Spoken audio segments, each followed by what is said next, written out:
Hello there and welcome. My name is Rebecca Cafiero, and me and my dear friend and business partner, Ellen, are going to be talking to you today about health in preconception, pregnancy, and postpartum. So we're going to give a little introduction about ourselves before we start. So like I said, my name is Rebecca, and I am certified in holistic health and integrative nutrition from the Institute of Integrative Nutrition. And in the past 4 years, I've worked with more than 10,000 individuals in both individual and group coaching, and also worked with hundreds of women that have been either trying to conceive, pregnant, or post-pregnancy. And I'm a mama myself to a 2.5-year-old little boy, so excited to share the things that have helped me have a really phenomenally healthy pregnancy and postpartum, utilizing isogenics and talking about how to utilize really great nutrition in your life. Ellen. Hi, I'm Ellen Barnard. I'm certified as a doula, childbirth educator, and primal nutritionist. I work with clients who want to be healthy in preconception, pregnancy, and postpartum.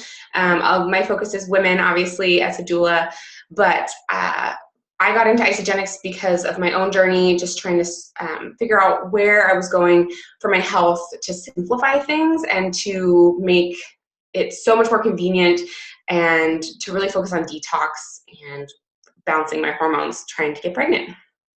Perfect. And let's share a little bit about our ISA story, because obviously as health professionals, people that are certified in health, it's really important for us to make sure that we know and trust everything that we ever recommend to anyone else, especially someone we're working with. So I started Isogenics 4.5 years ago and was already a really whole foods eater. Was gluten-free, dairy-free, primarily plant-based, but ate fish. And I was looking for something to release some sticky pounds, to lower my stress levels, and really to have convenience without compromising health. I like to say fast, healthy food, not fast food. And I tried the products after doing some research into them, was really shocked at how good I felt in a very quick amount of time, how satiated. And then, of course, I love all the science behind it. But I knew within 5 days, after dropping a few pounds, after my energy levels went up, that it was going to be something I integrated into my life.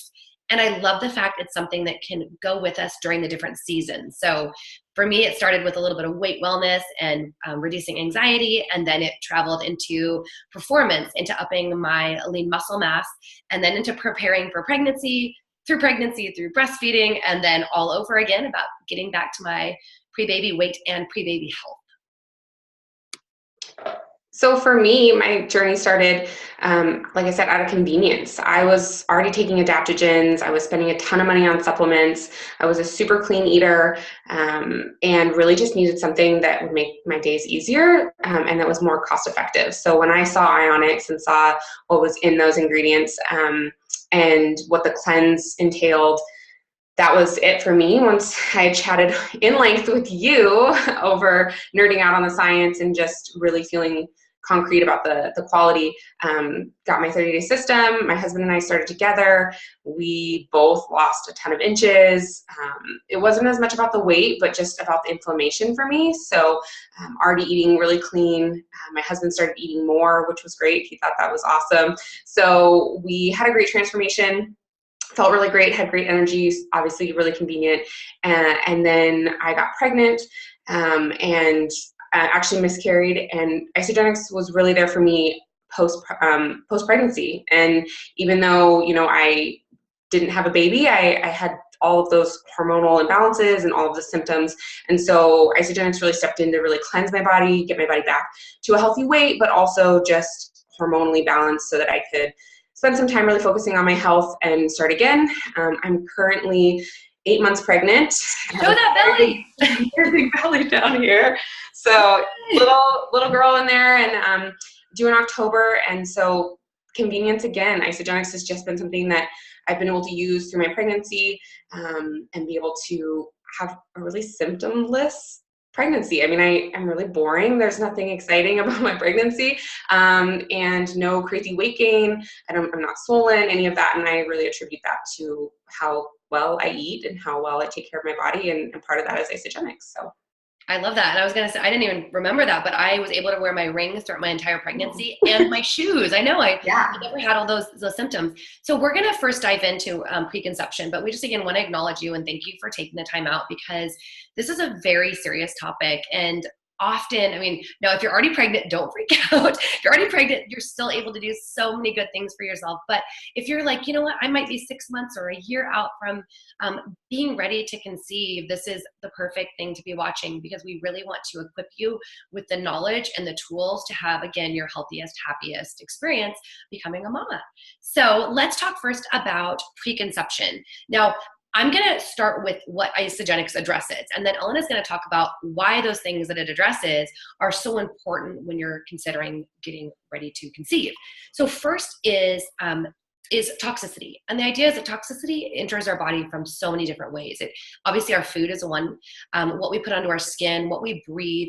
There's so many different areas that we're just being bombarded with toxins, and our bodies cannot handle it. Even though our body does have some natural cleansing mechanisms, it definitely was not designed to be introduced to what we've introduced to the environment in the last 50 to 100 years. So that's why you start seeing a lot of the chronic diseases and the inflammation and just the issues we've seen skyrocket over the last 30 to 40 years. And there's no time to be thinking more about cleaning up the body than before you're about to become or a parent and to create another life of your own. So Isagenix first just addresses reducing toxicity in the body. And why this is so important is toxicity not only creates stress, which creates inflammation, we'll talk about that, but it also affects our body's ability to break down and absorb the nutrients from what we're eating. So what that means is you could be eating the most perfectly prepared food ever. You could have like Gwyneth Paltrow's personal chef, but if your body is highly toxic, you are not going to be getting all those nutrients. And especially when pregnant, your baby needs those nutrients more than ever. And if you're not getting in those nutrients, your body is going to be compromised and your baby is going to be compromised. So first is addressing toxicity, and that's done through several of the products and also through cleansing. Second is stress. So stress doesn't necessarily mean that you are leading a stressful life, though most of us do have stress in the outside world. And so even if you're doing yoga and you're practicing mindfulness and meditation and all those things, there's still stress that's on the body based upon what we've been subjected to. So it can be physical stress, it can be emotional stress, it can be all of these different things. And those stress levels increase our cortisol. And when our cortisol is high, it suppresses our human growth hormone. And that can wreak havoc on our metabolism. And we'll talk about why being at a healthy weight is very important for pregnancy. But that high stress level creates inflammation, and inflammation is the root of disease. So toxicity and stress or inflammation are absolutely, they go hand in hand. And the Isagenix system is really aimed to reduce toxicity, to reduce stress levels, and it's all been documented in some incredible third-party studies that are just, they speak for themselves. And if you try the products, because you can feel the fact that you're able to deal with stress a little bit better. And that, when you're on a cleanse day and you're peeing out toxins because it smells. But no, seriously though, the other thing is healthy weight. And that is what it addresses. Now, not everyone needs to lose weight. In fact, some people need to put on weight to get pregnant. But it really addresses weight wellness and being at your optimal body mass index, helping you, whether it's lose some toxic fat or it's put on healthy muscle, but it's really addressing that as well. So Ellen is going to talk a little bit about those areas and why that's so important specifically in conception. Yeah, so inflammation, I think, is the biggest topic that I start with my clients in preconception, because we think of, maybe that weight wellness and we have a weight goal because, I think all women do the calculation of, if I were to gain the technical 35 pounds at the weight I'm at right now, like what weight would I be at? And that's a little scary, especially if you're tipping close to 200, over 200. But for me, the big focus is that inflammation. So with inflammation, gut health is really key in that too. So with gut health, we want to make sure that you're not having the inflammation and the acidity in your stomach that causes a lot of the symptoms of that you experience in pregnancy, or that maybe you've heard horror stories from your friends. So regulating your gut health, making sure that sorry, Rebecca. Well, maybe making sure that you're not experiencing morning sickness. That's I think it's so often women are just like, oh, I get sick because, that's just part of being pregnant. And what I experienced on my first pregnancy with Luca was, and of course I'd been using Isagenix for about a year and a half before I got pregnant, was that I didn't have any of those symptoms. And I think it's not natural. It's not that we think. We know that people don't have to experience that. Now, every body is different and every pregnancy is different, but Ellen shared about miscarrying. I got pregnant with twins and miscarried after my first pregnancy. And same thing, I was dealing with some gut issues. And as healthy as we eat, we can still sometimes be exposed to parasites or bacteria in the food we eat. And when I got pregnant that second time with those issues, I felt incredibly different and not in a good way. So just letting you know that the ability to really take your own health, your own gut health in your own hands is the ability to have a much safer, healthier pregnancy. So anyway, sorry, I took over back to kind of gut health and hormones and why inflammation or toxicity can stop someone from conceiving or make it much more difficult. Right. So essentially it's the regulation of your cycle, your hormones being balanced along with that gut health. So gut health, hormone balance, lower inflammation all go hand in hand. And so that's why Isagenix addresses those things, but it's also why, you're not going to get pregnant as easily. You might have, miscarriages. There might be other issues going on underlying if those things aren't in balance. So genetically, we want to make sure all of our bad genes are turned off, the ones that we can help. So, with weight wellness, if you and your partner are overweight at the time of conception, you actually turn on that gene for your child. So it was really important for us to make sure that we were at our optimal weight, at a healthy weight before getting pregnant, because it wasn't just me. It wasn't just about the, weight I was going to be at the end of my pregnancy, and how hard that might be to lose. It was really about keeping, only putting on the weight that I needed for baby during the pregnancy, but then what was that going to look like for our child moving forward? So it was really about my husband being at a healthy weight too. And you brought up something really important there. And I think so often we as women are like, oh, it's our job to make sure our body's prime, but it is also our partners, because, even though we are the ones that are actually growing the baby, those genes and DNA are coming from them. And my friend Andrea, who is a very talented nutritionist and midwife and has written several books on family nutrition, said it's not just how clean the oven is, it's also the bun going in. So what your husband is contributing or your partner is contributing to making that baby is also very important. So let's talk about why is it so important to detox prior? And if somebody has that ideal 1 year or 6 months before, what are some of the things they can do in addition to using Isagenix to really set up their bodies for success? Yeah, my ideal client for preconception would be someone who has the best planning and is going to spend, at least 6 months preparing. That's not realistic for everybody.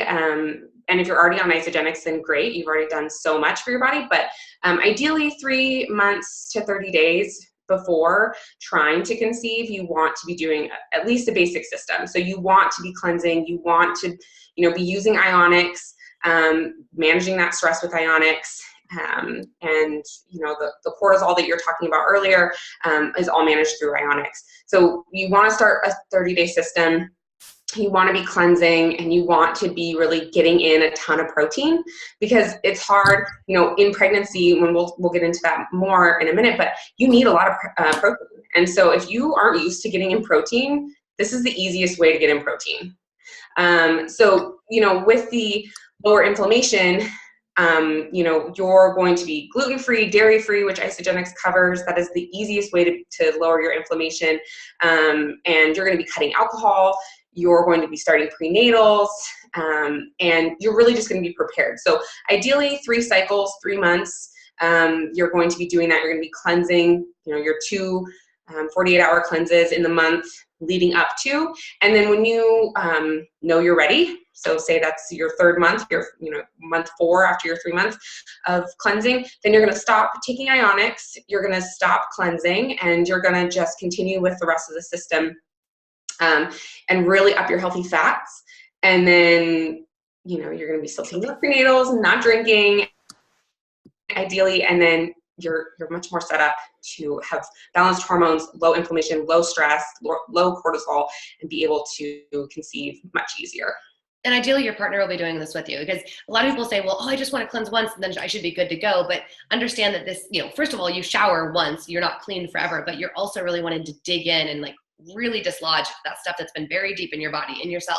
So let's just go through really quickly the normal system. And again, we're going to drop some links below, because we don't want to have you spend all of your time kind of seeing the basic. We really want to make this tailored for those of you that specifically are pregnant or are postpartum. So Ionix is a non-caffeinated tea. We prefer the liquid form. And this is got adaptogenic herbs, as Ellen was talking about earlier, that help reduce stress levels. This is the go-to. This is incredible stuff. Then unfortunately you don't get to do this while pregnant. So sorry, Ellen, don't make you drool over it. No, right? That is probably like our favorite thing. And then as she was saying, the shakes. So the plant-based are 24 grams of protein, 250 calories. So the idea is you're getting dense nutrition, and you can always, if needed, add almond butter, but that's more of a pregnancy thing. But super convenient, great to start out your morning, and then have one in the day if you've got weight loss or weight wellness goals, maybe the second one as lunch, combined with some healthy snacks and a healthy balanced meal. And on cleanse days, you'll have an aloe vera and botanical-based cleanse, and you do, as she said, 2 of those twice a month for optimal results and just optimal health. What else should someone add in if they're trying to conceive? So yeah, the immune spray. So essentially it's zinc. And the colostrum. Yes. So you just spray it on your tongue. I spray it pretty much every morning I wake up, and if I forget, then I'll do it at night. I roll over and I spray my husband too. He's super dramatic about it, but it's really great for your immune system and just keeping, I mean, most people don't consume zinc. It's just not something that we're finding a ton in our diets. And so adding it in, having a few sprays is super convenient. Omegas, yeah. So on top of your prenatals, I suggest, this is what I take personally, is Seeking Health, Optimal Prenatals. There's just a really well-balanced prenatal. So you'll be taking prenatals in preconception and then the omegas. I cannot stress enough how important omegas are, DHA. And these are actually the men's vitamins, obviously, if you're a woman, but also the isovitamins.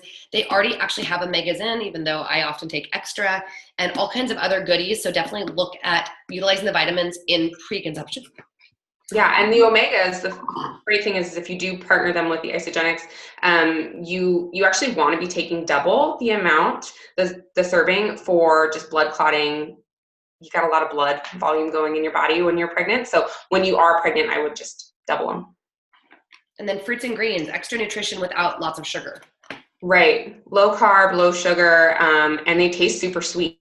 So even for me still, I split up my fruits because they're so sweet. I split them up between shakes. And these are just dehydrated, basically cold processed fruits and greens. And so they've got 27 vegetables and 3 fruits in this one, and this one has all fruits. And it's 1 gram of sugar, but has the equivalent antioxidant count of 3 to 5 servings of fruits and greens. And none of us are getting enough fruits and greens. Plus with nutritional depletion, I mean, I add those into my shakes every single day. So that's kind of the basics. Let's see if there's anything else. We talked about really detoxing prior, making sure you're at a healthy body weight, whether that's increasing a little bit of healthy weight or reducing weight to get at a more optimal weight. Well, ovulation, here you are, and you've like detoxed your body, and and also healthy coffee. If you're a coffee drinker, switch to the iced coffee. If you're familiar with Bulletproof, it's very comparable. It's organic. It's mycotoxin tested, which means mold-free, which is just, again, a way to reduce toxicity from something we're often drinking. And it's super smooth. And what else? Trace minerals are in it. MCT. Yeah. So yeah, it's got a little bit of healthy fat in it, which is amazing. It makes it less acidic in your body, which is the goal, right, for gut health and inflammation. It's just so much better than the acidity with the mycotoxins. Even most organic coffees on the market don't test for mycotoxins. So in fact, and both wheat and coffee are 2 of the highest foods that mycotoxins are found, which is often, you think about it, that people have issues with, gluten. And in preconception, we're really wanting to, 1, reduce toxicity, but also, again, go gluten and dairy free. The other things is just as far as other foods, again, you're utilizing isogenics. That's really creating a foundation for health, but also going gluten and dairy free, making sure you're doing whole food snacks, just cutting out processed foods. These are all very minimally processed, cold processed, high quality.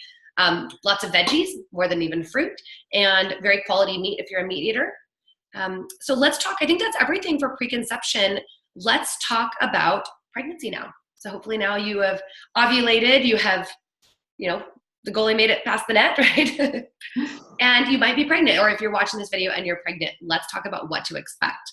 So one thing, first, always hydrate, always, always. is a lot of women, I think when they get pregnant, especially if you're not feeling great, but hopefully we've equipped you with ways to start your pregnancy off feeling so much better.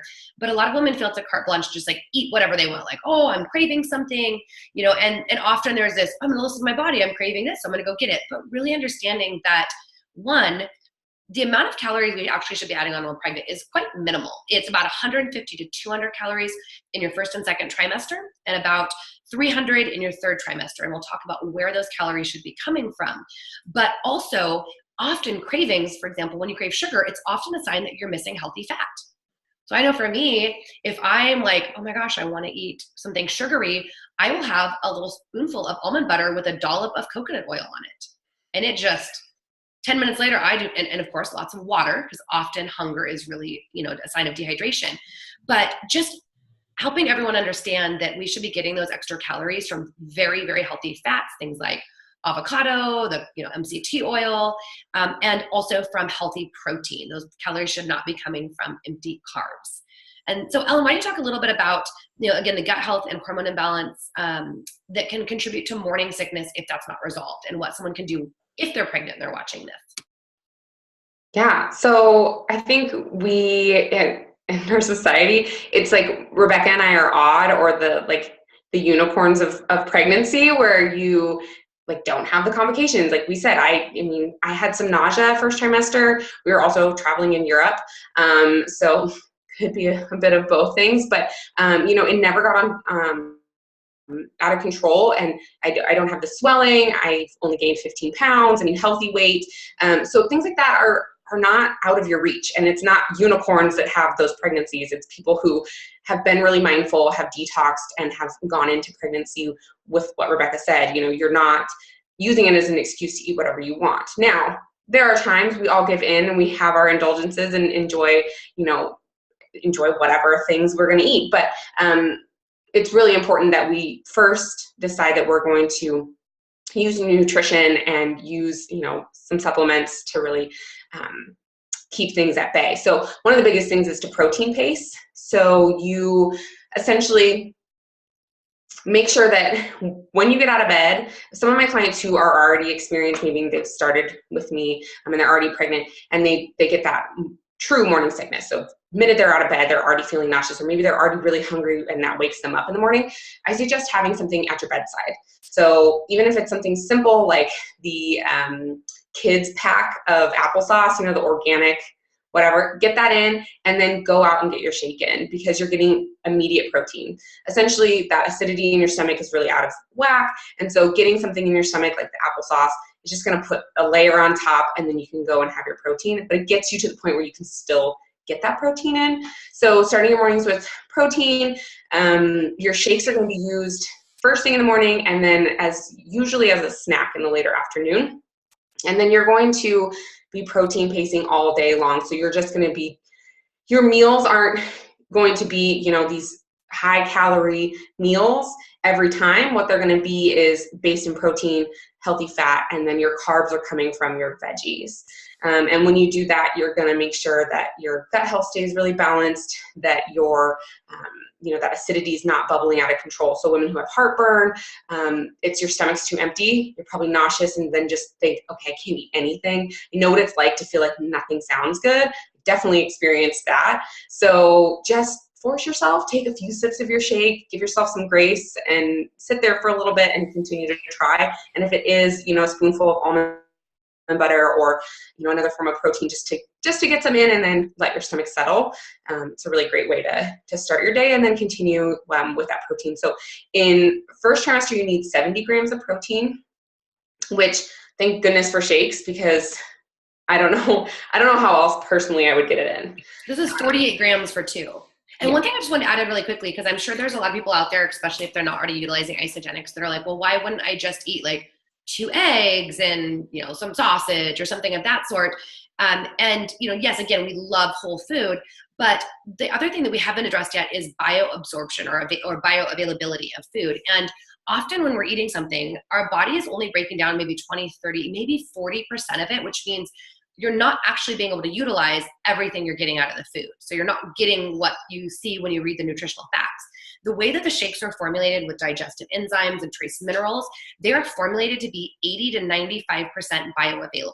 So to get the equivalent of one shake, just from a nutritional standpoint, you would have to eat 3 to 5 plates of organic food. So that's why we're such proponents, despite the fact not despite, because of the fact that we're such nutrition nerds, is that you just can't get the same amount of nutrition without eating like more than you would eat an entire day.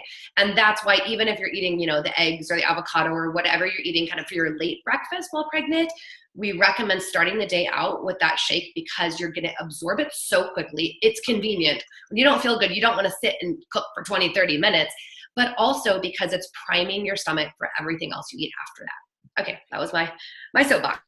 Yeah, I mean, and I love what you said, the second breakfast. It's totally true. I mean, when you're protein pacing, that's what you're doing. And you might feel like you're eating a lot, but again, you're having that shake and then maybe you're having 2 eggs and a fourth or half an avocado. That's great, for choline, for healthy fat, for protein. You're getting all of that in, but so you're still enjoying those foods. You're just not having them first thing because you want to make sure that you're balanced enough and able to, that you're not so nauseous that, I don't know about you, but an egg didn't sound great in the morning. I had to really force myself to because I knew that it was important for my body and for pregnancy. So, yeah, that was like my favorite food, but then I had to have a shake first in order to not be so nauseous. And I don't know about you, but I could not deal with the smell of eggs my first 2 trimesters. I was like, oh, doesn't matter how that too, yeah. that they are. So, let's talk about a little bit about just in general, obviously sleep, rest, movement, self-care, all of those things are so important, but the base of it all starts with nutrition. Because if you aren't fueling your body properly, you're not going to have the energy to do those other things. And I think that's something that I heard from a lot of other women when I was my first trimester and I was, kind of running around and doing things. And they're like, how are you even out of the house your first trimester? I'm like, well, I have nothing else to compare it to, but there's no reason, again, that we shouldn't be able to be functional, even if, yes, our bodies are building another human being, and that is sometimes tiring, but there's a lot we can do for that. Hydrate. Let's talk about hydrate, because this is, this is even more important after pregnancy, but when you need some energy and you don't want to be loading up, obviously, with caffeine during pregnancy. In fact, we recommend, while there are varying or conflicting accounts on caffeine, I know personally, I recommend if you're doing any coffee, make it like a quarter a cup a day of the iced coffee, but ideally switching to a tea is a better option. But hydrate is full of B complex vitamins and electrolytes, and it is phenomenal for one, satiating the body, and also some energy without the caffeine. Yeah. How are you loving hydrate right now? Hydrate, but I think it's the idea water all day long, getting hydrate in there, throwing, even if I'm out and about and exactly got my big bottle always with me. It's that, hydration is important for amniotic fluid. So you want to make sure that you have a ton of fluid for your baby they're floating in, and that, that lasts all the way up until they decide to come into the world.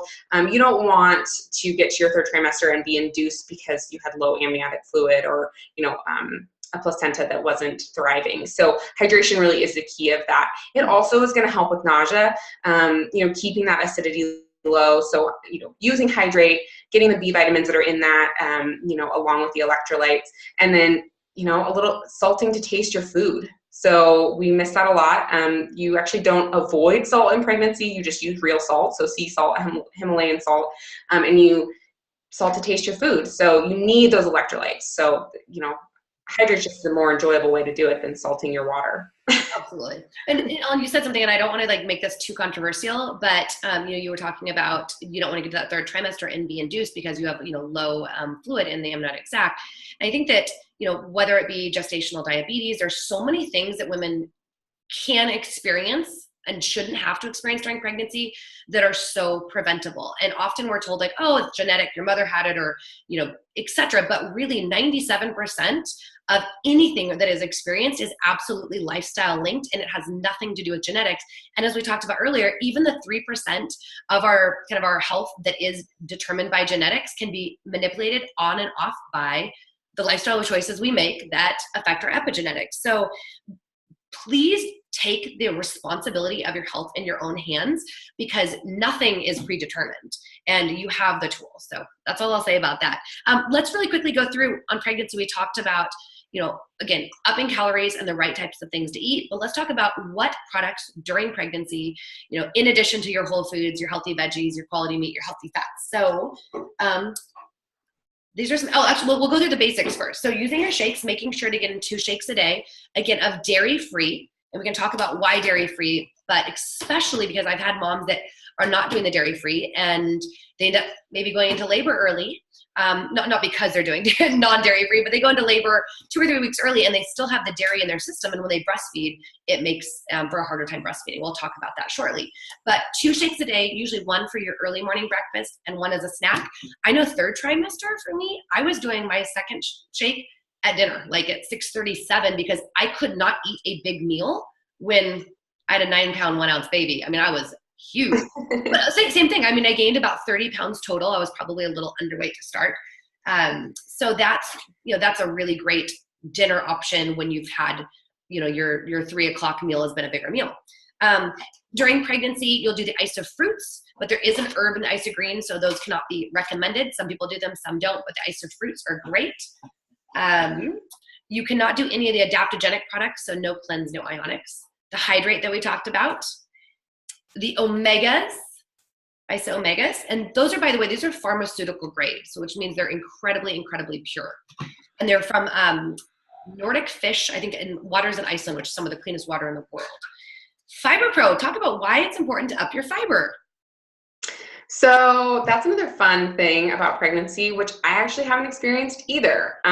Between Fiber Pro and IsoFlush, golden. I cannot recommend IsoFlush enough. I wish I could just have a backstock of it and give it to all my clients because it's magnesium and bentonite clay. So essentially it just cleans you out. No problem. And not a laxative. It's just pulling impurities out of the gut and clumping things together. So it helps to have a really nice bowel movement. Like you guys, we should have as many bowel movements a day as we have meals. So that means ideally at least 3. So if you're only pooping every other day, whether you're pregnant or not, you need some magnesium IsoFlush in your life. Right. And since we have a baby in there squishing everything, and somehow it still blows my mind that our intestines work. Like we have a large intestine. Like how does it become small? Shoved into like 15% of the space that used to. Yeah, and it still works. So of course, you're super smushed. So it makes it harder to digest. So getting in extra fiber and getting in that IsoFlush to really help keep you regular. And then as we talked about gut health, the multi-enzyme support, just to help balance the pH of your stomach. You want to be taking that every day just to make sure that that acidity stays low and that you're not getting that heartburn, you're not getting that indigestion or bad bacteria. And one thing we didn't really talk about, Isogenics has they just came out with some incredibly pure, in fact, the purest on the market, essential oils. They're wonderful. And these are great to utilize. You will see if you're into oils that normally you can ingest oil, you can diffuse it, or you can put it on your skin. It is not recommended during pregnancy to be ingesting oils. There's just no studies on them, not worth it. But if you want to have a bath with a drop of oil, like lavender oil, or if you just want to diffuse it for relaxation, that's a great option. Yeah, and I give oils to my clients for birth, for postpartum. So if you guys follow me at all, then you can see all the things that I'm prepping for myself and for my clients for oils. So super nerdy with oils, and they are really great. Anything else to go over pregnancy, or is it time to talk about breastfeeding? Actually, go ahead.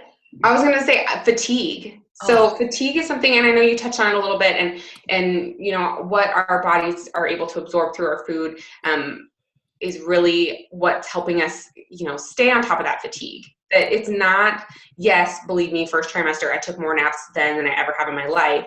But it wasn't overwhelming. It was more giving myself grace to say like, okay, I'm creating a life and maybe some eyebrows today or something. I don't know what's going on in there.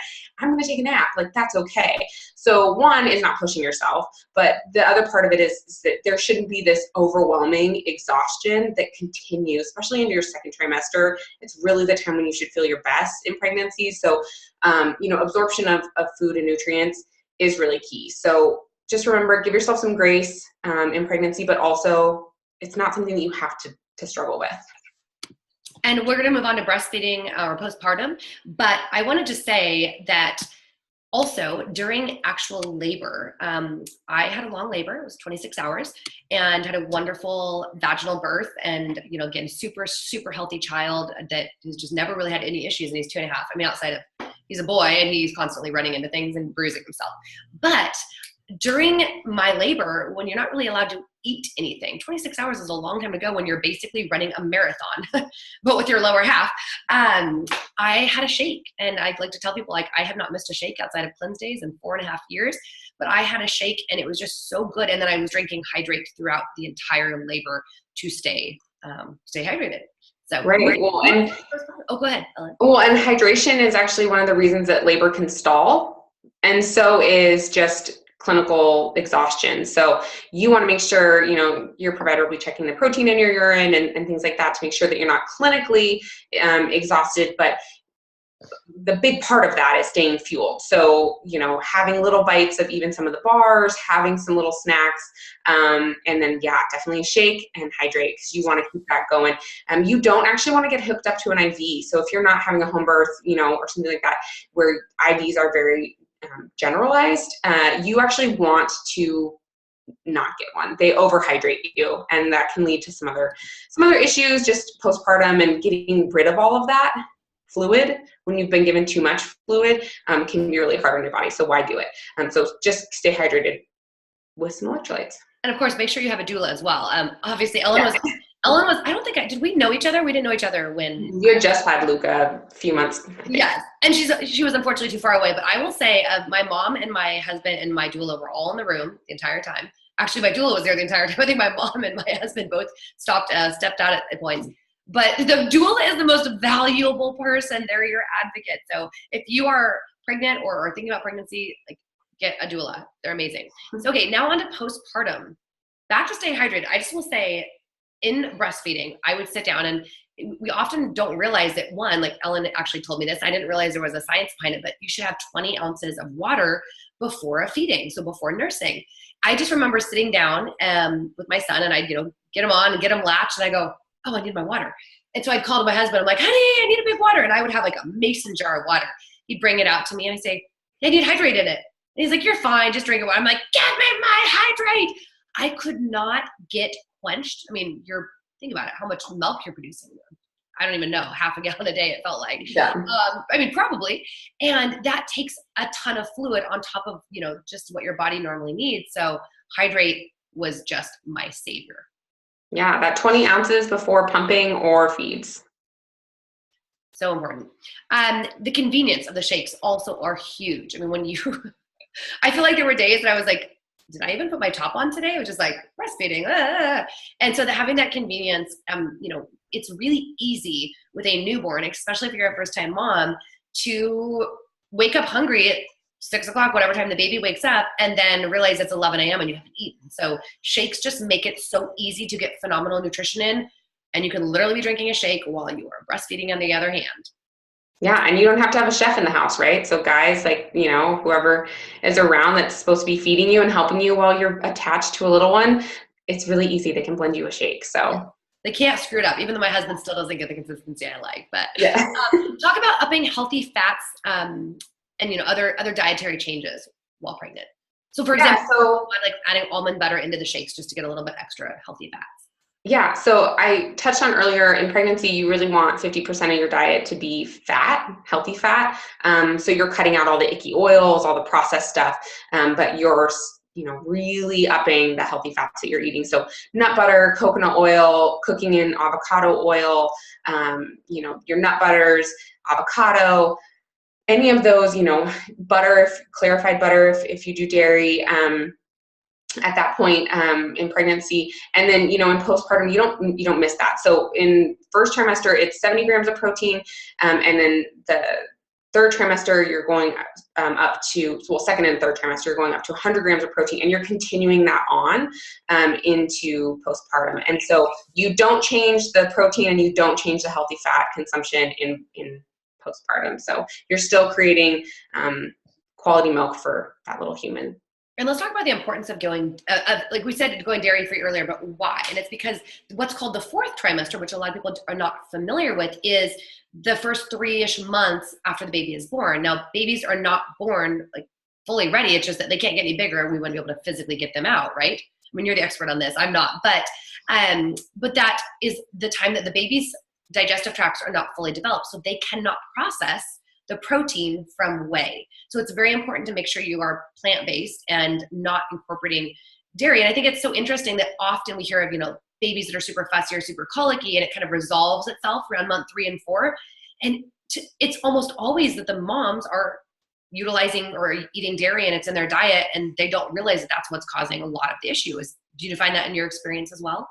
Yeah, and you don't realize what dairy's in, like your salad dressing, the package of crackers that you always buy. You don't see it, and it's not I had a cheese quesadilla tonight and baby was upset. It's prolonged. I mean, it needs to be out of your system for a good length of time. So it's not as easy when that's why you really want to be doing it in pregnancy, because then it just transitions into postpartum, and their gut's just not developed enough. So you already have a baby that needs to obviously be burped all the time, that you get random spit up and that kind of thing. So colic and reflux, you really want to take that dairy out, and gluten too. So staying, again, keeping inflammation low, for baby and baby gut health, but also for you hormonally, keeping that inflammation low. Your gut health has to do with your mental health. So keeping that gut health really healthy, and low, acidity, it's going to just help with your hormones balancing back out,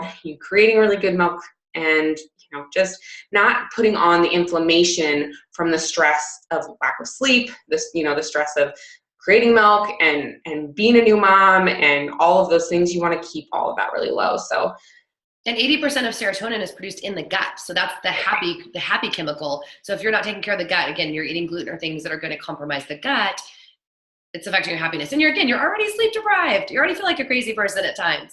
And I just want to tell one anecdotal story. When Luca was small, so probably 6 or 7 weeks, I've been dairy and gluten-free for years, but I'd eaten some salmon and I didn't realize it had a butter sauce on it. And it wasn't a very creamy one. I mean, I didn't even realize it. And I didn't eat a copious amount. And that night he woke up twice and like exorcist projectile vomited, and it was just explosive poops. I mean, we're talking feet. Like, again, if you're not a parent yet, you're going to find this stuff out. But that was from a trace amount of butter in a sauce that I had consumed one meal that had made it through my breast milk to him. So that's how sensitive they can be. And again, if you're not aware of that, I mean, the first step is awareness, but it's just not worth it. It's just not worth eating that milk chocolate or whatever it is that could create issues. And, not saying that babies won't have other issues with things like garlic or things that can transmit through the breast milk, but dairy and gluten are definitely ones to avoid.